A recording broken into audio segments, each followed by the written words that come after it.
Ex-criminal tells his ongoing story. Former criminal David Clark from Aylesbury has just published his ongoing story of conversion from crime to Christ in 2 books. 35 years ago, David Clark returned to Aylesbury and moved to Bierton.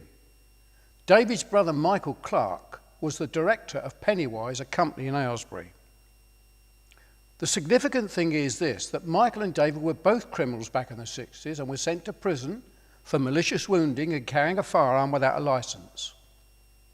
On leaving Dover Borstal in 1968, David had a 3-year career of undetected crime until he had a bad experience on LSD and got the horrors after watching Easy Rider at the old Odeon cinema in Aylesbury.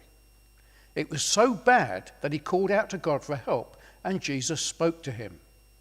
He turned his life around that night and he's back on crime. Learned to read, to educate himself, and made a confession to the police about 24 crimes he had committed since leaving Dover Borstal in 1968. He then went on to higher education and became a lecturer, and then returned to Aylesbury to assist in the work at the Bierton church. He became the secretary and was sent by the church to preach and sought to help others. Meanwhile, Michael was unaffected by David's change of life and continued his flamboyant lifestyle, only to find himself arrested and sent to prison in the Philippines. David has just published their ongoing story, which was originally told in his book Converted on LSD Trip.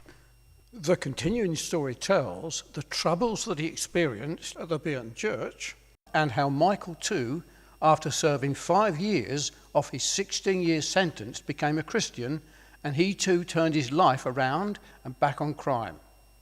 It also tells how they worked together in Muntinlupa City maximum security prison in the Philippines, helping other former criminals back on their road of reformation. Sadly, Michael died of tuberculosis the year of his release, and before their vision of helping many was realised. These 2 books, Bierton Strict and Particular Baptists and The Bierton Crisis, are available in America and Europe on Amazon.com.